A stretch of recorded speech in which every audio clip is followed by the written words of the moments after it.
ஆச்சி மசாலா. எந்த சமையலும் ருசி தேடும் ரகசியம் 20 ரூபாய். ஹாலிடேஸ்னாலே அது நம்ம GT ஹாலிடேஸ் தான்.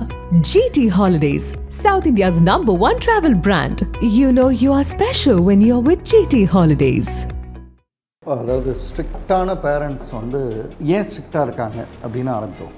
குழந்தையோட நல்ல எதிர்காலத்துக்குன்னு சொல்லுவாங்க. இந்த ஸ்ட்ரிக்ட்டுன்னு நான் சொல்கிறது இருக்குல்ல, அதை கொஞ்சம் நம்ம டிஃபைன் பண்ணிட்டா பெட்டர். வியாழக்கிழமைன்னா 3 இட்லி சாப்பிட்ருக்கணுமே நீ அப்படின்ற லெவலுக்கு நான் அடிக்கடி சொல்லுவேன். பேரண்ட்ஸ் வந்து நல்லது தான் சொல்லுவாங்க. அதனால் பேரண்ட்ஸ் சொல்கிறதெல்லாம் நல்லதுன்னு அர்த்தம் இல்லை. ஒர்த் இல்லாத பையன், ஒர்த்துன்னு நான் சொல்கிறது வந்து அந்த பையனுக்கு ஃப்யூச்சர் பற்றிய கோல் எதுவும் இல்லை.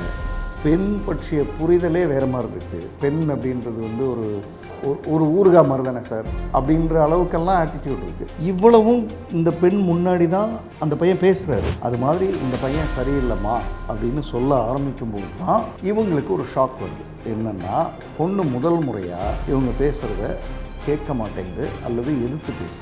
சின்ன வயசுலேருந்தே எனக்கு உங்களை பிடிக்காது, இனிமேலாம் நீங்கள் வந்து என்னை பற்றியெல்லாம் எதுவும் பேசக்கூடாது, நான் எப்படி இருப்பனோ அப்படி தான் இருப்பேன். பேட்டர்ன்ஸில் வந்து இதை மிஸ் மேட்ச்னு சொல்லுவோம். ஓகே, நீ என்ன சொல்கிறியோ அதுக்கு எதிர்நிலை தான் என்னது.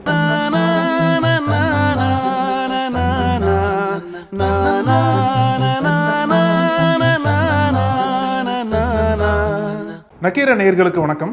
மனங்கள் வெர்சஸ் மனிதர்கள் இஸ் ஈக்குவல் டு கதைகள் அப்படின்றத தொடரில் கவுன்சிலர் திரு ஜெய்சன் அவர்கள் அவர் கொடுத்த கவுன்சிலிங் பற்றியும் அவர் சந்தித்த அனுபவங்கள் பற்றியும் தொடர்ந்து நம்மிடையே பேசிகிட்டு இருக்காங்க. இன்றைக்கும் ஒரு மிக முக்கியமான பிரச்சனை குறித்து தான் பேசுகிற கணிஞ்சிருக்காங்க. அவரை வரவேற்கலாம் சார். வணக்கம். வணக்கம். வேறு பேரண்டிங்கில் வந்து ஸ்ட்ரிக்டான பேரண்ட்ஸ், ஃப்ரெண்ட்லி பேரண்ட்ஸ், பொதுவாகவே வந்து மோஸ்ட் ஆஃப் த பேரண்ட்ஸ் வந்து ஸ்ட்ரிக்டாக இருப்பாங்க. ஆனால் குழந்தைங்களை வந்து நல்லா வளர்க்கணுன்றதுல கொஞ்சம் கண்டிப்பு காட்டுறதுலாம் உண்டு. ஆனால் அந்த ஸ்ட்ரிக்டான பேரண்டிங்கை வந்து குழந்தைங்களுக்கு அகைன்ஸ்டாக இருக்குது அப்படின்றத வந்து குழந்தைங்க புரிஞ்சுக்கிட்டு பேரண்ட்ஸ் வெறுக்க ஆரம்பிக்கிறது, இல்லை பேரண்ட்ஸ் சொல்கிறத கேட்காமல் இருக்கிறது, இல்லை சொல்கிறதுக்கு அகைன்ஸ்டாக ரியாக்ட் பண்ணுறது, அந்த மாதிரி பிரச்சனைகள்லாம் கேள்விப்பட்டிருக்கோம். ஸோ இந்த ஒரு குறிப்பிட்ட பிரச்சனையின் தொடர்ந்து உங்கள்கிட்ட கவுன்சிலிங் வந்திருக்காங்களா? என்னென்ன மாதிரி தீர்வுகள் கொடுத்துருக்கீங்க சார்? அதாவது ஸ்ட்ரிக்டான பேரண்ட்ஸ் வந்து ஏன் ஸ்ட்ரிக்டாக இருக்காங்க அப்படின்னு ஆரம்பிப்போம். குழந்தையோட நல்ல எதிர்காலத்துக்குன்னு சொல்லுவாங்க. சின்ன வயசுலேருந்தே அடித்து சரியாக வளர்க்கணும், அடி உதவுற மாதிரி அண்ணன் தம்பி உதவும், இந்த மாதிரிலாம் நம்ம நிறையா வச்சுருக்கோம். இந்த ஸ்ட்ரிக்டாக வளர்க்குறதுனுடைய, நான் ஸ்ட்ரிக்டாக வளர்க்குறதுன்ற அந்த பேரண்ட்டுக்கு நேரடியாக வந்துடுறேன். இப்படி வளர்க்குறதுனால எதிர்காலம் நல்லா இருக்குன்னு சொல்கிற பேரண்ட்ஸுக்கான எபிசோடு இது. அப்படி ஸ்ட்ரிக்டாக வளர்த்து அப்படியே, அதாவது டிசிப்ளின், சரியாக எந்திரிக்கணும், சரியாக தூங்கணும், சரியாக வேலை பார்க்கணும், எல்லாமே கரெக்டாக இருக்கும். அப்படி வளர்த்த பொண்ணு காலேஜுக்கு போகுது. ஓகே, நீங்கள் எப்போவுமே நம்ம இதை ஏற்கனவே கூட நம்மளோட இன்டர்வியூவில் ஒரு தடவை பேசியிருப்பேன். நீங்கள் வந்து குழந்தைகளை சரியாக வளர்த்துருக்கீங்களா இல்லையான்றது 12th முடித்து காலேஜ் போய் முதல் 2 மாதத்துலேயே தெரிஞ்சிடும். Okay okay. ஏன்னா காலேஜ் போய் 2 மாதத்தில் அந்த பையன் வீட்டில் இருந்த மாதிரியே இருந்தால் கிளியர். வீட்டில் இருந்ததுக்கு அப்படியே ஆப்போசிட்டாவோ அல்லது வேறு மாதிரியோ இருக்காருன்னா, வீட்டில் இவ்வளோ நாள் அவன் வந்து சொல்ல முடியாமல் மெல்ல முடியாமல் அல்லது நடிச்சுக்கிட்டு இந்த மாதிரியெல்லாம் ஏதோ இருந்திருக்கான் அல்லது இருந்திருக்காங்க பெண். இப்போ அங்கே போனதும் ஒரு ஃப்ரீடம் வருது. ஃப்ரீடம் வரும்போது நீங்கள் வீட்டில் இருந்த மாதிரி இருந்தால் தான் நீங்கள் சொன்ன டிசிப்ளின் கரெக்டு. ஓகே. ஃப்ரீடம் இருக்கும்போது நீங்கள் அங்கே வேறு மாதிரி இருக்கிறதும், வீட்டுக்கு வந்தால் உடனே அப்படின்னா அது சரியில்லை. அதாவது நீங்கள் வந்து குழந்தைங்கள பெட்டர் ஆக்டர்ஸாக உருவாக்குறீங்களே தவிர, ஓகே, அப்படி தான் இது. இந்த மாதிரி வளர்க்கப்படுகிற ஒரு பெண் காலேஜுக்கு போகுது. காலேஜில் ஓரளவுக்கு டிசிப்ளினாக தான் இருக்குது. அப்போ இவங்க வந்து நம்ம வளர்த்தது சரின்னு தான் நினைப்பாங்க. நல்லா படிக்கிறா, போகிறா, வர, அடுத்து வேலைக்கு போகுது. காலேஜில் ஒரு வேளை நல்லா இருக்கிற பையனோ பொண்ணோ அவங்க உண்மையிலேயே பேரண்ட்ஸ் சரியாக வளர்த்துருக்காங்களா இல்லையான்றது அடுத்த செக்கிங் பாயிண்ட் வந்து கையில் பணம் வரும்போது. ஓகே, இன்கம் வருது, இந்த பொண்ணுக்கு இன்கம் வருது, அவங்களாலேயே அவங்க காலில் நிற்க முடியும். ஒரு மல்டிநேஷ்னல் கம்பெனியில் HR அந்த ஒர்க்குக்கு போயாச்சு, நல்ல ஏர்னிங், அப்போ அவங்க ஸ்டாண்டர்டாக நிற்க முடியும். அந்த இடத்துக்கு வரும்போது அவங்களோட நடவடிக்கைகளில் மாற்றங்கள் வர ஆரம்பிக்குது. ஓகே, இவங்க அதனால் வர நினச்ச டிசிப்ளின் அதெல்லாம் இல்லை, நான் இப்படி தான் இருப்பேன் அப்படின்ற வாழ்க்கை முறை ஆரம்பிக்குது. இவங்களுக்கு கொஞ்சம் ஷாக்கிங்காக இருக்குது. ஓகே, பொண்ணு கரெக்டாக எந்திரிச்சிருமே, கரெக்டாக தூங்கிருமே, கரெக்டாக சாப்பிட்ருமே, கரெக்டாக படிச்சிருமே, அதெல்லாம் இல்லை. இப்போது அதெல்லாம் கட் ஆகுது. அதோட அந்த பொண்ணு வந்து ஒரு லவ் அஃபேர்லேயும் ஈடுபடுது. இவங்களுக்கு இது தெரிய வரும்போது ரொம்ப நாள் கழித்து தான் தெரிய வருது. ஆனால் தெரிய வரும்போது அந்த பையன் வந்து நிஜமாகவே இவங்க போய் பேசி ஒர்த் இல்லாத பையன். ஒர்த்துன்னு நான் சொல்கிறது வந்து அந்த பையனுக்கு ஃப்யூச்சர் பற்றிய கோல் எதுவும் இல்லை, பேட் ஹேபிட்ஸ் இருக்குது, இந்த மாதிரிலாம் ஏதோ இருக்குது. ஓகே. அப்போ வழக்கமாக இவ்வளவு நாள் நம்ம சொன்னதை கேட்டுக்கிட்டாங்கல்ல பொண்ணு, அது மாதிரி இந்த பையன் சரியில்லைம்மா அப்படின்னு சொல்ல ஆரம்பிக்கும்போது தான் இவங்களுக்கு ஒரு ஷாக் வருது. என்னென்னா பொண்ணு முதல் முறையாக இவங்க பேசுகிறத கேட்க மாட்டேங்குது அல்லது எதிர்த்து பேசு. ஓகே. இவங்களுக்கு ஒன்றும் புரியல. இவர் நல்ல பொண்ணாச்சே அப்படி தானே பேசுவாங்க. பொண்ணு ரொம்ப நல்ல பொண்ணுங்க. இன்னும் திடீர்னு என்ன இப்படி எதிர்த்து பேசுகிறான்னா, பெண் இப்போ பேசும்போது வித்தியாசமான வார்த்தைகளை சொல்லுது. சின்ன வயசுலேருந்தே எனக்கு உங்களை பிடிக்காது. ஓகே. இனிமேலாம் நீங்கள் வந்து என்னை பற்றியெல்லாம் எதுவும் பேசக்கூடாது. நான் எப்படி இருப்பனோ அப்படி தான் இருப்பேன். இவங்க இந்த வழக்கமாக பேசுகிற பணம் வந்ததும் எல்லாரும் மாறுற மாதிரி நம்ம பொண்ணு அப்படிலாம் பேசுகிறாங்க, அப்படிலாம் நினைக்கிறாங்க. இந்த பிரச்சனையோடு என்னை வந்து சந்திக்கிறாங்க. ஓகே. அப்போ இது பொதுவாக இந்த கவுன்சிலிங்க்கு வரும்போது பேரண்ட்ஸ் வந்து பேசுகிறாங்கன்னு வைங்களேன், என்ன பேசுவாங்க? நாங்கள் கரெக்டு, பொண்ணு தப்பு. ஆமாம். பொண்ணு வந்து பேசுனா என்ன பேசுவோம்? நான் கரெக்டு, அப்பா அம்மா தப்பு, இப்படி தானே பேசுவோம். இப்போ நாம் எதிரில் இருக்கிறவங்க வந்து இவங்க கரெக்டு, பொண்ணு தப்பு, ரைட்டு. இவங்கக்கிட்ட என்ன தவறு இருக்கும்? அதை யோசிக்கிற இடம் தான் கவுன்சிலிங்கோட ஆரம்ப புள்ளி. இவங்கள்ட்ட இருக்கிற மாதிரி பொண்ணுக்கிட்ட என்ன சரியாக இருக்கும்? கரெக்ட். பொண்ணு வந்து உட்காரும்போது பொண்ணுக்கிட்ட என்ன தப்பு இருக்கும், அப்பா அம்மா கிட்ட என்ன சரியாக இருக்கும்? இந்த ஆங்கிள் தான் நமக்கு முக்கியமானது. அப்போ அந்த அப்பா அம்மா கிட்ட வந்து சின்ன வயசுலேருந்து எப்படி இந்த பெண் அப்படின்னு கேட்கும்போது அவங்கள அறியாமல் பேச ஆரம்பிக்கிறாங்க. அதில் தான் வந்து அம்மா ஓரளவுக்கு ஸ்ட்ரிக்ட்டு, அப்பா அநியாயத்துக்கு ஸ்ட்ரிக்ட்டு. ஒரு காலகட்டத்துக்கு அப்புறம் அம்மா அநியாயத்துக்கு ஸ்ட்ரிக்ட்டு. இந்த ஸ்ட்ரிக்ட்டுன்னு நான் சொல்கிறது இருக்குல்ல, அதை கொஞ்சம் நம்ம டிஃபைன் பண்ணிட்டா பெட்டர். அதாவது வியாழக்கிழமைன்னா 3 இட்லி சாப்பிட்ருக்கணுமே நீ, ஓகே அப்படின்ற லெவலுக்கு. வெள்ளிக்கிழமைன்னா இன்றைக்கி காலையில் வெறும் வெஜிடபிள் தானே உனக்கு, இது எல்லாமே நல்லது தானே? நல்லது தான். ஹாஸ்டல் மாதிரியே இருந்திருக்காங்க. நல்லது தான். ஃப்யூச்சருக்கு நாங்கள் பார்த்து செஞ்சோன்னெலாம் சொல்கிறோம். இன்றைக்கி நீ 2 எக்கு தான் சாப்பிட்ணும், இன்றைக்கி நைட்டு சாப்பிடக்கூடாது, ஒரு நாள் ஃபாஸ்டிங் இருக்கணும், இப்படி எல்லாமே நல்லதுக்கு தான். ஆனால் அது சொல்லப்பட்ட விதம் வந்து ஒரு மிலிட்ரியில் சொல்லப்பட்ட மாதிரியான, அதாவது நல்லதுன்றதுக்காக நீங்கள் சொல்கிற விதமெல்லாம் சரியில்லை. நான் அடிக்கடி சொல்லுவேன், பேரண்ட்ஸ் வந்து நல்லது தான் சொல்லுவாங்க, அதனால் பேரண்ட்ஸ் சொல்கிறதெல்லாம் நல்லதுன்னு அர்த்தம் இல்லை. ஓகே. பேரண்ட்ஸ் நல்லது தான் செய்வாங்க, அதனால் பேரண்ட்ஸ் செய்கிறது பூரா நல்லதுன்னு அர்த்தம் இல்லை. நீங்கள் நல்லதுக்கு தான் செஞ்சுருப்பீங்க, ஓகே, ஆனால் நீங்கள் எப்படி செஞ்சீங்க அதுதான் பிரச்சனை. இப்போ அது காலேஜ் போகும்போது என்ன ஆகுது, அது ஹாஸ்டலில் இருக்குது. வீட்டில் இருக்கிறதுக்கும் ஹாஸ்டலுக்கு நீங்கள் கேட்டது தான், ஒன்றும் பெரிய வித்தியாசம் இல்லை. அதனால் அங்கே அது அதே மாதிரியே மேனேஜ் ஆகிடுச்சு. அதாவது இந்த சிஸ்டம் இப்படி தான் அப்படின்னு அது தனியாக வேலைக்கு போய் தனியாக வாழ ஆரம்பிக்கும் போது கையில் கேஷ் இருக்குது, எப்படி வேணால் வாழலான்ற அந்த இடம் வரும்போது தான் இவ்வளவு நாளாக வச்சுருந்த வன்மம் வெளியில் வருது. இனிமேல் நீ என்னென்னலாம் படுத்தின, நீ யார் எனக்கு சொல்கிறதுக்கு? இப்போது கண்ணுக்கு முன்னாடி அந்த பெண் விரும்புகிற பையன் சரியில்லைன்னு தெரியறத இவங்களால சொல்ல முடியல. சொல்கிறாங்க, ஆனால் பெண் அதை ரிசீவ் பண்ணாமல் நீ சின்ன வயசுலேருந்து இப்படி தான், நான் எது செஞ்சாலும் உனக்கு பிடிக்காது, நீ சொல்கிறது தான் கரெக்டு, நீ சொல்கிறத தான் நான் செய்யணும், நீ சொல்கிற ஆளை தான் நான் கட்டிக்கணும், நீ சொல்கிற ட்ரெஸ்ஸை தான் போகணும், நீ சொல்கிற சாப்பாடு தான் சாப்பிடணும், அது மாதிரி நீ சொல்கிற ஆளை தான் நான் அப்படிலாம் முடியாது, நான் எனக்கு இந்த பையன் தான் பிடிச்சிருக்கு, இந்த பையன் தான் கட்டுவேன். ஆனால் அந்த பையன் சரியில்லை. ஓகே, அந்த பையன் சரியில்லைன்றது என்கிட்ட ஃபஸ்ட்டு இவங்க வந்தாங்க, அப்புறம் பெண் வருது. பெண்கிட்ட பேசும்போது அவரை நான் பார்க்கணுன்றேன், அவர் வராரு. அதாவது நம்ம இப்போ ரோட்டில் போகும்போது இப்போ ஒரு 2 பெண்கள் போகிறாங்க, ஒரு யங்ஸ்டர் வந்து பைக்கில் கிராஸ் பண்ணும்போது கிண்டல் பண்ணிக்கிட்டே போகிறாருன்னு வைங்களேன், அந்த யங்ஸ்டரை பற்றி நம்ம என்ன நினைப்போம்? ஓகே, அவரை பற்றி ஒரு ஆட்டிடியூட் நம்ம என்னமோ நினைப்போம்ல, அப்படியான பையனாக இருக்கார் அவர். இவங்க ஒரு கம்பெனியில் மல்டிநேஷ்னல் ஹெச்ஆராக இருக்காங்க. விசிபிளாக பேசினாலும் அவர்கிட்ட சரியான லாங்குவேஜ் மொழி இல்லை, மொழி வேறு மாதிரி இருக்குது, அதை நம்ம இங்கே சொல்ல முடியாது. பிஹேவியர் வேறு மாதிரி இருக்குது, ஆட்டிடியூடே வேறு மாதிரி இருக்குது, பெண் பற்றிய புரிதலே வேறு மாதிரி இருக்குது. ஓகே, அது ஏதோ ஒரு பெண் அப்படின்றது வந்து அது ஒரு ஊறுகாய் மாதிரி தானே சார் அப்படின்ற அளவுக்கெல்லாம் ஆட்டிடியூட் இருக்குது. ம்.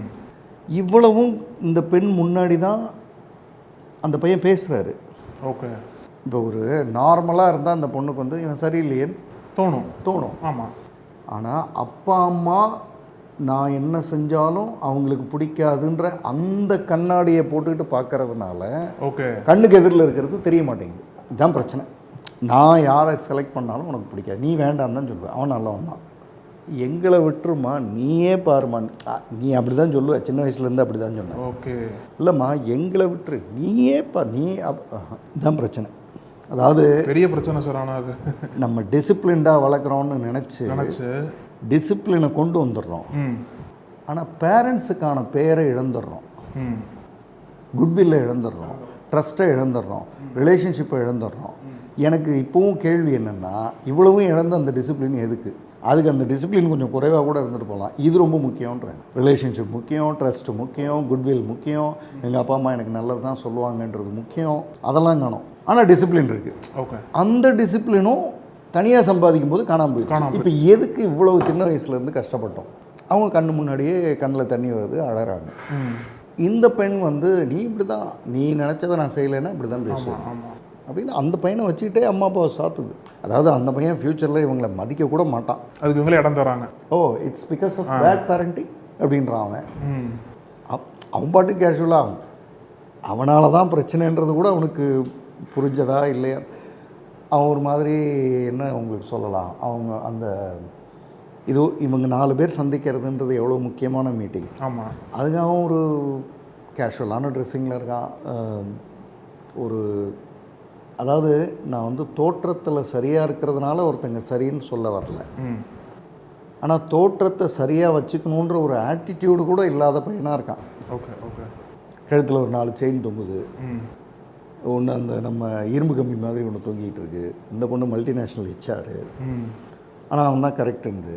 ஏம்மா நீ பார்த்தாலே உனக்கு தெரியும், நீ சின்ன வயசுலேருந்து இப்படி தான், நீ எதுவுமே நான் சொன்னால் உனக்கு புரியாது. இதுதான் பிரச்சனை. நான் வந்து பேரண்ட்ஸை போக சொல்லிட்டேன், நீங்கள் போங்க நான் பேசுகிறேன் அவங்கள்ட்ட. அவரையும் அந்த பையனையும் போக சொன்னேன், நீங்கள் சூப்பர்ப்பா எக்ஸலண்ட், நீ போய்ட்டு வான்ட்டு ஓகே அப்படின்ட்டு போயிட்டான். இப்போ இந்த பெண்ணுக்கிட்ட நான் பேசணும், விஷயத்த சொன்னால் எடுத்துக்க அவங்க தயாராக இல்லை. அந்த பெண்கிட்ட இப்போ நான் தனியாக பேசணுன்ற இடத்துக்கு வந்தாச்சு. கோர் இஷ்யூ என்ன, சின்ன வயசுலேருந்து ஸ்ட்ரிக்டாக டிசிப்ளின்டாக வளர்க்கணும்னு நினச்ச பேரண்ட்ஸு அந்த பார்வையிலேயே பார்க்கறதுனால இன்னைக்கு திருமணத்துக்கு இந்த பையன் சரியில்லைன்னு சொல்கிற பேரண்ட்ஸ் சொல்கிற ஒரு ஆங்கிள் அல்லது ஒரு பார்வை இந்த பெண்ணுக்கு உள்ளே போகவே மாட்டேங்குது, உள்ளே ரிசீவே ஆகலை. அதுதான் பிரச்சனை. இப்போ எனக்கு எதிரில் இருக்காங்க, நான் பேசும்போது சொல்லுங்கள் சார் நீங்களும் அதை தானே சொல்ல போகிறீங்க, அவங்க கரெக்டு நான் தப்பு இப்படி தானே சொல்ல போகிறீங்க அப்படின்னு அவங்க ரொம்ப கேஷுவலாக ஆரம்பிக்கிறாங்க. அதாவது அந்த அவங்க போட்டிருக்க கண்ணாடி இருக்குல்ல, இப்போ பச்சை கலரில் ஒரு கண்ணாடி போட்டிருக்காங்க, உலகம் பச்சையாக தான் தெரியும் அவங்களுக்கு. நம்ம சொல்கிற ப்ளூ க்ரீன் எதுவும் தெரிய வாய்ப்பு இல்லை. அதை ரொம்ப ஸ்ட்ராங்காக இப்போ நீங்கள் பச்சை இது நீலம்னு தானே சொல்ல போகிறீங்க, ஆனால் எனக்கு பச்சையாக தான் தெரியும் அப்படின்னு தான் ஆரம்பிக்கிறாங்க. இப்போ நான் அவங்கள்ட்ட கேட்டேன், அதெல்லாம் இருக்கட்டும் மேடம், அதெல்லாம் நீங்கள் உங்கள் மேரேஜு நீங்கள் யாரை பண்ணணுமோ நீங்கள் பண்ணிக்கணும், அதெல்லாம் உங்கள் பிரச்சனை. ஹெச்ஆராக இருக்கீங்க, மல்டிநேஷ்னலில் இருக்கீங்க, ஒரு எம்ப்ளாயியை வந்து நீங்கள் செலக்ட் பண்ணணுன்னா என்னென்ன தகுதிகள்லாம் வச்சுருப்பீங்க அப்படின்னா அவங்க சொல்கிறாங்க, படிச்சிருக்கணும், நல்ல குவாலிஃபிகேஷன் அப்படின்னு ஆரம்பிக்கிறாங்க. அதெல்லாம் இருக்கட்டும் மேடம், படிச்சிருக்காங்க, நல்ல குவாலிஃபிகேஷன் இருந்தால் தான் நீங்கள் கேட்டே திறப்பீங்க, அப்போ தான் உள்ளே வருவாங்க. அது இருக்கட்டும். அதுக்கு அடுத்த ஸ்டெப் கிட்ட வந்தாச்சு, எல்லாமே நல்லாயிருக்கு. இப்போ 2 கேண்டிடேட் எல்லாமே எக்ஸலண்ட்டாக சேம் நம்பர்ஸில் வந்து உட்காடுறாங்க, பர்சன்டேஜ் நல்லாயிருக்கு, குவாலிஃபிகேஷன் நல்லாயிருக்கு, எல்லாமே 2 கேண்டிடேட். இந்த 2ல் ஒருத்தங்க தான் சூஸ் பண்ணணும் போது நீங்கள் வேறு எதையோ பார்ப்பீங்கள்ல, அது என்னது அப்படின்னா இல்லை அவங்க முதல்ல எப்படி பேசுகிறாங்கன்னு பார்ப்பேன், ரைட்டு. அடுத்தது பிஹேவியர்ஸ் எப்படி இருக்குன்னு பார்ப்பேன், ரைட்டு. அப்புறம் அந்த எக்ஸிபிஷன் ஆஃப் ட்ரெஸ்ஸிங், என்ன மாதிரியான ட்ரெஸ் கோடு, எப்படி உட்கார்றாங்க, எப்படி பார்க்குறாங்க, அவங்க பார்வையிலேயே அந்த ஒரு மெச்சூரிட்டி இருக்கா, கண்ணியம் இருக்கா. ஏன்னா இது ஒரு மல்டிநேஷ்னல் கம்பெனி, இதில் ஒர்க் பண்ண போகிறோன்னும் போது அதெல்லாம் இருக்கான்றதை பார்ப்பேன், ரைட். வேறு லாங்குவேஜ் கண்டிப்பாக கவனிப்பேன், ஓகே. தாட் ப்ராசஸ் அப்படின்னு நான் கேட்டதுக்கப்புறம் ஆமாம்மா கம்பெனி ஃப்யூச்சர் அந்த மாதிரிலாம் ஏதாவது திங்கிங் இருக்கா அப்படி இந்த ஒரு 5 பேராமீட்டர்ஸை நான் ரிப்பீட் பண்ணுறேன் இப்போ சொன்னதை சொல்லிவிட்டு இப்போது அவர் யாரோ ஒருத்தர் வந்தார்ல, ஆமாம், நீங்கள் கல்யாணம் பண்ணிக்க போகிறவர், நீங்கள் அவரை கல்யாணம் பண்ணிக்கிங்க, அவர் தான் உங்களுக்கு பெஸ்ட்டு பேர், அதில் எனக்கு எந்த சந்தேகமும் இல்லை அப்படின்னா சிரிக்கிறாங்க. என்ன சார் நீங்கள் இப்படி சொல்கிறீங்க, நீங்கள் எங்கள் அப்பா மாதிரி சொல்லுவீங்கன்னு நினச்சேன். நீங்கள் அவரை கல்யாணம் பண்ணிக்கங்க, அது தனி. ஆனால் இப்போ எனக்கு வேறு ஒரு கேஸ் ஸ்டடி இருக்குது. அந்த இப்போ வந்தார்ல அவர் வந்து உங்கள் கம்பெனிக்கு வேலைக்கு வரார். ஓகே, இப்படி தான் வரார். இப்போ வந்து உட்காந்த மாதிரி தான் வந்திருக்கார். 10க்கு எவ்வளோ போடுவீங்க இந்த 5 பேராமீட்டர்ஸில்? ஓகே அப்படின்னா இல்லை வேலைக்கு வரும்போது இப்படிலாம் வரமாட்டார், வரார். வேலையை விட வாழ்க்கை முக்கியமாக இல்லையா? ரொம்ப முக்கியம் சார். வாழ்க்கைக்கே அவர் அப்படி தான் வந்திருக்காரு. ஒரு வேலைக்கு எப்படி வர போகிறாரு? அதனால் இப்படி தான் வந்திருக்கார். 10க்கு எவ்வளோ போடுவீங்கன்னா இப்போ தான் அமைதியாக இருக்காங்க. அப்புறம் கொஞ்சம் யோசிச்சுட்டு மேபி ஒரு 4, 5 ரிமைனிங் 5 ஏன் கொடுக்கல? இல்லை லாங்குவேஜ் மாறணும், ஃப்யூச்சரிஸ்டிக்காக எதுவும் இல்லை, பிஹேவியர் வந்து நல்லா இல்லை, அப்புறம் அந்த பார்வையிலேயே ஒரு அலட்சியம் இருக்குது, இப்படிலாம் ஏதோ பேசினாங்க. ரைட், இது வந்து வேலைக்கு. இதை விட வாழ்க்கை முக்கியம்னு நம்ம பேசணும். இப்போ ஆமாம், இப்போ நம்ம வாழ்க்கைன்னு வச்சுக்குவோம். இவருக்கு 10க்கு எவ்வளோ போடுவீங்க அப்படின்னா யோசிச்சு பார்த்துட்டு ஒரு சிரிச்சுட்டே ஒரு 3 போடுவேன் அப்படின்னா, ரைட், நீங்கள் இப்போ அவரை தான் மேரேஜ் பண்ணிக்கலான்னு சொல்கிறீங்க, 10க்கு 3ன்றீங்க, உங்கள் சாய்ஸு.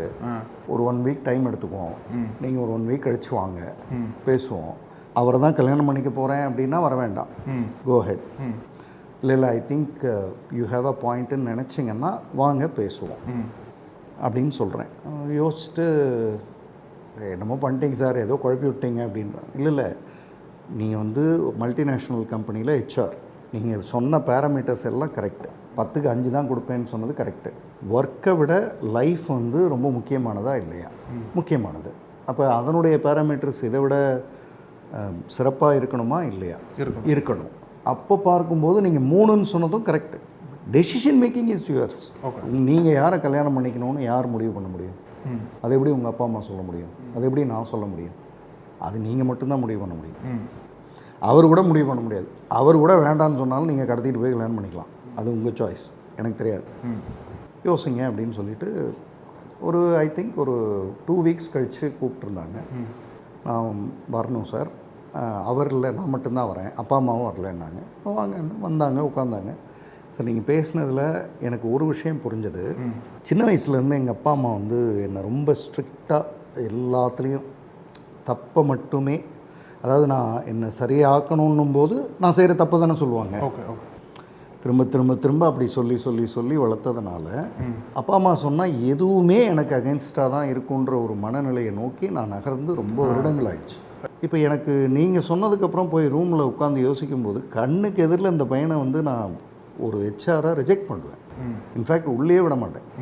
ஆனால் எப்படி நான் இப்படி வந்து லைஃப் பார்ட்னர்ன்ற லெவலுக்கு எப்படி இப்படி யோசித்தேன் அப்படின்னு கொஞ்சம் யோசித்து பார்த்தா, அப்பா அம்மா மேலே இருக்கிற வெறுப்பு, கோபத்துக்கு இதை நான் சரின்னு நினைக்கிறேனே தவிர என்னோட ஷூலேருந்து யோசிக்கும்போது தப்புன்னு தெரியுது. அதனால் அந்த பையனை கூப்பிட்டு இது சரியாக வராதுன்னு சொல்லி அனுப்பிச்சிட்டேன். அவன் ஹி வாஸ் ஷாக்டு. என்ன நீ இப்படி சொல்கிற, அன்றைக்கி என்ன நடந்துச்சு, எல்லாம் ஓகே தானே, இல்லை அதெல்லாம் இல்லை, இது சரியாக வராது, I made a decision, you we will split, அவ்வளோதான், இந்த லைஃப்பில் இனி இல்லை அப்படின்னு ரொம்ப ஸ்ட்ராங்காக சொல்லி அனுப்பிச்சிட்டேன். அப்பா அம்மாக்கிட்ட இதை எனக்கு சொல்ல தைரியம் இல்லை. ஏன்னா எனக்கு அவங்க எவ்வளோ தூரம் கஷ்டப்பட்டு நம்மக்கிட்ட பேசியிருக்காங்க.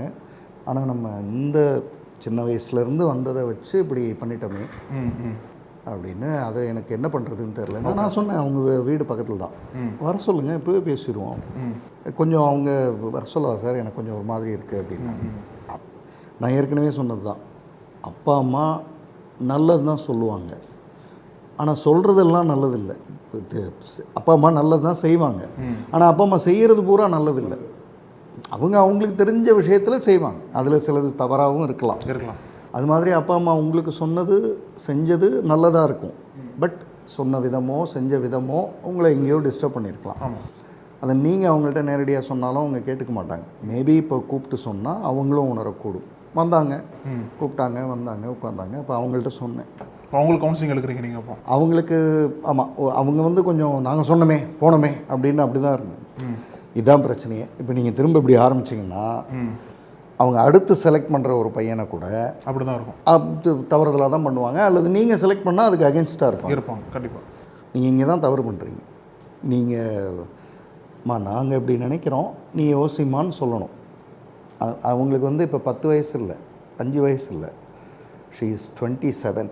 ஓகே. ஒரு மல்டிநேஷ்னல் கம்பெனியில் ஹெச்ஆராக டெய்லி ஒருத்தரையோ 2 பேரையோ செலக்ட் பண்ணுற ரிஜெக்ட் பண்ணுற இடத்துல உட்காந்துருக்காங்க.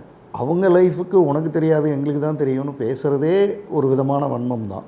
எங்களுக்கு தெரிஞ்சது எதுமா நீ யோசி அப்படின்னு சொன்னால் அவங்க சைடில் யோசித்து நல்லது சரி இல்லைன்றதை உங்களுக்கு சொல்லி நீங்கள் அதை சொல்லி ஹெல்த்தியான ஒரு ஆர்கியூமெண்ட்டாக அது போய் கடைசியில் எஸ் நோக்கு வர்றதுக்கு சரியாக இருக்க முடியும் அப்படின்றத சொன்னதுக்கு பிறகு தான் அவங்க வந்து கொஞ்சம் நிதானிச்சாங்க. அதில் குறிப்பாக அம்மா. அப்பா வந்து முதலே புரிஞ்சுட்டாரு, இல்லை சார் எங்களுக்கு புரியுது நீங்கள் எங்கே சொல்கிறீங்கன்ற தப்பு நான் உணர்ந்துட்டேன், பேச ஆரம்பித்து ஒரு 10 நிமிஷத்துலேயே எனக்கு புரிஞ்சிருச்சு நாம் தப்பு பண்ணிட்டோம் அப்படின்னு. அம்மா வந்து கொஞ்சம் ஜஸ்டிஃபிகேஷன்லாம் இருந்தது. அப்புறமா வந்து இல்லை இப்போ புரியுது sir, I think we made a mistake. Okay.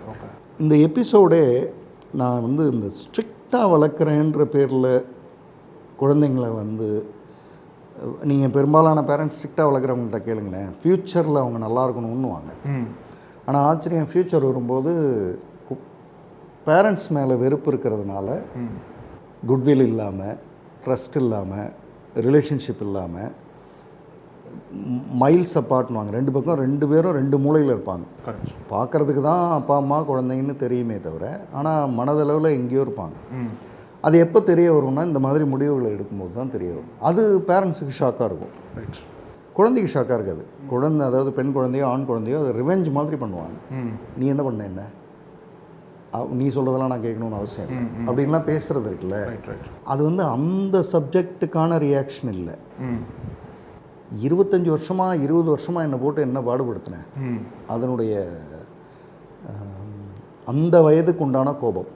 40 வயதில் இந்த பெண் என்ன நினைக்கும், இப்போ இவ்வளோ பேசணும்ல, இந்த பொண்ணு குழந்தைய வளர்க்கும் போது எப்படி வளர்க்கணும், ஸ்ட்ரிக்டாக தான் வளர்க்கணும். கரெக்டாக, ஏன்னா எங்கள் அப்பா அம்மா ஒழுங்காக வளர்த்தாங்க, அது மாதிரி ஒன்று வளர்க்கணும். ஆனால் ஒரு சேஞ்ச் இந்த பொண்ணுக்கிட்ட என்ன இருக்கும்னு நான் கெஸ் பண்ணுறேன்னா, எங்கள் அப்பா அம்மா மாதிரி ஸ்ட்ரிக்டாக வளர்க்குறேன்ற பேரில் உனக்கும் எனக்கும் இருக்கிற ரிலேஷன்ஷிப்பை நான் இழந்துடக்கூடாது, குட்வில் இழந்துடக்கூடாது, ட்ரஸ்ட்டை இழந்துடக்கூடாதுன்றதுல கொஞ்சம் கான்ஷியஸாக இருக்கும். இப்போ இதுக்கு அடுத்த தலைமுறை வரும்போது இது இன்னும் கொஞ்சம் மேம்படும். இப்படி தான் இது போகுமே தவிர ஒரே இதிலெல்லாம் சரியாகிறதுக்கு வாய்ப்பு அப்படின்றத சொல்லி அந்த இது வந்து முடிவுக்கு வரும். அப்போ அந்த பொண்ணுக்கு வந்து சின்ன வயசுலேயே ஃப்ரீடம் இல்லை, அப்போ வந்து ஃப்ரீடம் கொடுக்கப்படல உங்களுக்கு. ஆனால் ஃப்ரீடம் கிடைக்கும் போது எப்படி அந்த ஃப்ரீடத்தை ஹேண்டில் பண்ணணும் தெரியும் உங்களுக்கு. தெரியும், மல்டிநேஷ்னல் கம்பெனி ஹெச்ஆர் அது தெரியாதா? தெரியும்.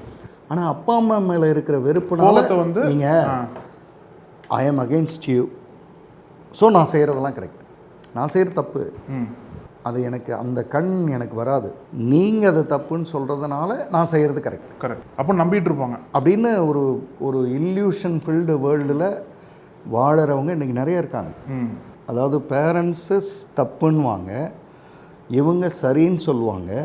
உனக்கு எப்படிம்மா அவனை பிடிக்குது அப்படின்ற இந்த கேள்வி, இப்போ நான் சொல்கிறேன் இந்த கேள்வியே பல பேரண்ட்ஸ் கேட்டுக்கிட்டு இருப்போம், உனக்கு எப்படி தான் அவனை பிடிக்குதோ அப்படின்னு கேட்பாங்க. அப்போ ஒரு நார்மலாக ஒரு பெண் பார்த்தா அந்த பையனை பிடிக்காது, ஆனால் பிடிக்குது. ஏன்னா பையனை பிடிக்கல, நீ தப்புன்னு சொல்கிறல்ல, அதனால் நான் செய்கிறது சரி. பேட்டர்ன்ஸில் வந்து இதை மிஸ் மேட்ச்னு சொல்லுவோம். ஓகே, நீ என்ன சொல்கிறியோ அதுக்கு எதிர்நிலை தான் என்னது. இப்போ நீங்கள் நல்ல பையன்னு பேரண்ட்ஸ் ஒருத்தனை கொண்டு வருவாங்க, தப்பு அவன் ஐயா அவனை எனக்கு பிடிக்கவே இல்லை. நீங்கள் வந்து இந்த பையன் கன்றாவியாக இருக்கான, இவனை தான் எனக்கு பிடிக்கும். அதாவது நீ என்ன சொன்னாலும் நான் அதுக்கு அகென்ஸ்டாக இருப்பேன். என் கண்ணுக்கு தெரியுது இந்த பையன் சரியில்லைன்னு, ஆனால் என் அறிவு அதை வாங்காது. ஏன்னா என் அறிவில் வந்து உனக்கு அகென்ஸ்ட், நீ என்ன சொல்கிறியோ அதுக்கு அகென்ஸ்டாக நான் இருக்கணும் தான் பேட்டர்ன். அங்கே தான் பிரச்சனை. இது இந்த பர்டிகுலர் எபிசோடு வந்து இதை பார்க்குற பேரண்ட்ஸ் வந்து பையனை ஒழுங்காக வளர்க்கணும், பெண்ணை ஒழுங்காக வளர்க்கணும், ஸ்ட்ரிக்டாக வளர்க்கணும், கரெக்டாக வளர்க்கணும், அதெல்லாம் கரெக்டு. இந்த ப்ராசஸில் குட்வில் இழந்துடக்கூடாது, ட்ரஸ்ட் இழந்துடக்கூடாது, ரிலேஷன்ஷிப் இழந்துடக்கூடாது, அப்பா அம்மா வில்லன் ஆகிடக்கூடாது, வந்தவன் போனவன்லாம் நல்லவன் ஆகிடக்கூடாது. அப்போ வந்தவன் போனவன் எப்படி வந்தாலும் அவன் நல்லவன், நீ இப்போ அப்பா வந்து சிரிக்கவே மாட்டார், நீ சிரிக்கிற, அதனால் நீ நல்லவன். எங்கள் அப்பா என்னை ஒரு நாளும் அன்பாக பேசினதில்லை, நீ வந்து நல்லா இருக்கியான்னு கேட்டுட்ட, அதனால் நீ நல்லவன். நீங்கள் நல்லா கவனிச்சு பாருங்கள், எதிரில் இருக்கிறவன் யாருன்னே தெரியாது. ரியாக்ஷன் வந்து வித் ரெஃபரன்ஸ் டு பேரண்ட்ஸ் தான் நடக்குது. எங்கள் அப்பா அம்மா சரியில்லை அதனால் நீ நல்லவன். ஆக்சுவலாக அப்பா அம்மா சரியில்லையானா இல்லை நல்லவங்க, சொல்கிற விதம் வந்து உங்களுக்கு பிடிக்கல. ஆனால் அவங்க எதையோ விதைக்க போய் எதையோ இழந்துட்டாங்க. டிசிப்ளின் வந்திருக்கும், ஆனால் ரிலேஷன்ஷிப் போச்சு, குட்வில் போச்சு, ட்ரஸ்ட்டு போச்சு, ஃபியூச்சரிஸ்டிக்காக பேட் இமேஜ் வந்தாச்சு. வச்சுட்டு என்ன பண்ணுறது? அதுதான் இந்த எபிசோடில் நடந்தது. இப்போ உங்களுக்கு என்ன சார் ரெக்கமெண்ட் பண்ணீங்க? அதாவது இதில் வந்து பெற்றோருக்கும் ரெக்கமெண்டேஷன் இருக்கணும், பெண்களுக்கும் ரெக்கமெண்டேஷன் இருக்கும். இல்லை அவங்களுக்கு, அதாவது பேரண்ட்ஸுக்கு நான் ஏற்கனவே இந்த புத்தகத்தை பலமுறை சொல்லியிருக்கேன். சில பேரண்ட்ஸ் எனக்கு ஃபோன் பண்ணி, சார் நீங்கள் சொன்னதுக்கப்புறம் அந்த புக்கு வாங்கி படித்தேன், இப்போ தான் புரியுது எங்கே தப்பு பண்ணுறோம். இன்சைட் அவுட் வந்து இன்சைட் அவுட் பேரண்டிங் பல முறை ரெஃபர் பண்ணியிருக்கேன். இவங்களுக்கு அதுதான் சொன்னேன். அதில் இன்னும் கூட ஒரு கோடு காமிக்க முடியும். ஒரு அம்மாவும் பொண்ணும் வந்து கடைக்கு போகிறாங்க. பொண்ணு வந்து ஒரு செப்பல் பார்த்துட்டு இது நல்லா இருக்குன்னு சொல்லும், அவ்வளோதான் சொல்லும், இது நல்லா இருக்கு அப்படின்னு சொல்லும். உடனே அம்மா வந்து உங்ககிட்ட எத்தனை செப்பல் இருக்கு, முதல்ல அதெல்லாம் போடு. அது இன்னும் கேட்கல, ஒன்றும் கேட்கல, ஆனால் நல்லா இருக்குன்னு உங்கள்கிட்ட எத்தனை ஏன் அப்படின்லாம் பேசிடுவாங்க. பேசினதுக்கு பிற்பாடு இந்த பொண்ணோட முகம் ஒரு மாதிரி ஆகிடும். அந்த அம்மா வந்து வீட்டுக்கு வந்துடுவாங்க. இந்த புக்கில் வர்றது யோசிப்பாங்க, நம்ம ஏன் அப்படி ரியாக்ட் பண்ணோம், அவள் வந்து வேணும்னு கூட கேட்கலையே, நல்லா இருக்குன்னு தானே சொன்னான், குயிக்காக கேட்டுருவாளோ அப்படின்னு நம்ம ரியாக்ட் பண்ணோம்ல, இது ஏன் இப்படி ரியாக்ட் அப்படின்னு யோசிச்சா, அவங்க அம்மா வந்து கடைக்கு போனப்போ இவங்க ஏதோ ஒரு ட்ரெஸ்ஸை கேட்டப்போ உங்கள்கிட்ட எத்தனை ட்ரெஸ் இருக்குது, எதுக்கு இதை அப்படின்னு ஆரம்பித்தது இன்னைக்கு வர இருக்குது இவங்களுக்கு. ஸோ இந்த ஸ்ட்ரிக்ட்ன்றது வந்து ஜெனட்டிக்காக உள்ளே வருது, அது ப்ளஸ் லேர்ன்டு பிஹேவியராகவும் வந்துடுது. ஓகே, அப்போ நாம் இதில் கான்ஷியஸாக இல்லைன்னா இதைத்தான் நம்ம அடுத்த தலைமுறைக்கு கடத்துகிறோம். நம்ம அப்பா அம்மா என்ன பண்ணாங்க, இப்போ ஒரு ஃபாதர் வந்து, இப்போ நீங்கள் தப்பு பண்ணும்போது உங்கள் ஃபாதர் வந்து இப்படி முறைச்சி உங்களை பார்க்குறாருன்னு வைங்களேன், உங்களை அறியாமல் உங்கள் பையன் தப்பு பண்ணும்போது ஃபஸ்ட்டு நீங்கள் முறைச்சி பார்த்துட்டு அப்புறம் நீங்கள் என்னமோ உங்கள் ஸ்டைலில் ரியாக்ட் பண்ணுவீங்க. இந்த முறைச்சி பார்க்குறதுன்றது அங்கேருந்து டவுன்லோடு விஷுவலாக, அது அந்த புத்தகம் அதை சொல்லும். இந்த மாதிரி எவ்வளோ விஷயத்த நீங்கள் உங்கள் பேரண்ட்ஸ்கிட்டருந்து டவுன்லோட் பண்ணி வச்சுருக்கீங்கன்னு கேட்கும். இப்போ யோசிச்சு பாருங்கள், இந்த அப்பா அம்மா வந்து இந்த பொண்ணை வந்து ஸ்ட்ரிக்டாக வளர்த்தாங்க. ரிவர்ஸில் யோசிச்சு பார்த்தா இந்த பொண்ணோட தாத்தா பாட்டி, அவங்களோட அப்பா அம்மா இந்த ஸ்ட்ரிக்ட்னஸை எங்கேயோ பண்ணியிருப்பாங்க. அந்த பேட்டர்ன் அப்படியே தொடர்ந்து அதை தான் எடுத்துகிட்டு போவாங்க. அதனால தான் நான் சொன்னேன் இவங்களும் பண்ணுவாங்க. ஆனால் அட்லீஸ்ட் இப்போ இந்த ரியலைசேஷன் இருக்கிறதுனால கொஞ்சம் ட்ரஸ்ட்டு போயிடக்கூடாது, ரிலேஷன்ஷிப் போயிடக்கூடாது, குட்வில் போகக்கூடாதுன்னு இவங்க பண்ணுறதுக்கு வாய்ப்பு அதிகம் அப்படின்றது அவங்களுக்கு சொன்னேன். ஓகே, இவங்களுக்கு வந்து இந்த human behaviour, there is a book called 6 Thinking Hats. ஆமாம், ஒரு ஹியூமன் பிஹேவியர் வந்து எப்படின்றத வந்து நாம் சரியான பார்வையில் அளந்து எடுத்துட்டோம்னா நல்லது நமக்கு. அதாவது இப்போது உங்களை எனக்கு பிடிக்கும்னு நினச்சி உங்களை பார்க்கறது இல்லை, உங்களை எனக்கு பிடிக்காதுன்னு நினச்சி உங்களை பார்க்கறது இல்லை, உங்களை பார்க்கறது. அந்த புக்கு வந்து அதை தெளிவுபடுத்தும். உங்களை பார்க்கணும், உங்களை பார்க்கும்போதே இவர் இப்படி தானே அப்படின்றதுக்கு நான் பார்க்காமலே இருக்கலாம். ஏன்னா நான் நினச்சதை தான் பார்க்குறேன், நான் நினச்சதுக்கு தான் உங்கள்கிட்ட எவிடன்ஸ் தேட போகிறேன், குட்டோ பேடோ.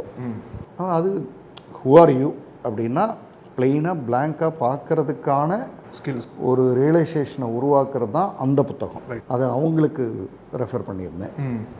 ஸோ அது இங்கே இப்போ இதை பார்க்குறவங்களுக்கும் அது படிக்கலாம். 6 Thinking Hats. ஐ திங்க் அது ஆத்தர் பேர் எனக்கு ஞாபகம் வரல. 6 Thinking Hats வந்து ரொம்ப ஃபேமஸான ஒரு புக்கு. ரைட் சார், அதை வந்து ரெஃபர் பண்ணேன். ரைட் சார், ரொம்ப நன்றி சார். நன்றி. நக்கீரன் டிவிக்கு சப்ஸ்கிரைப் செய்யுங்கள். உங்கள் ஆதரவே எங்கள் பலம். ஆசிரியர்களுக்கு நண்பனாகவும் மாணவர்களுக்கு ஆசானாகவும் திகழும் தேர்வு வழிகாட்டி. ஒவ்வொரு பாடத்திற்கும் அனுபவமிக்க ஆசிரியர்களின் துல்லியமான தெளிவான விடைகள். CNC இருக்கு, தேர்வு பயம் எதற்கு? இது தீரன் பப்ளிஷிங் ஹவுஸ் விற்பனை வெளியீடு.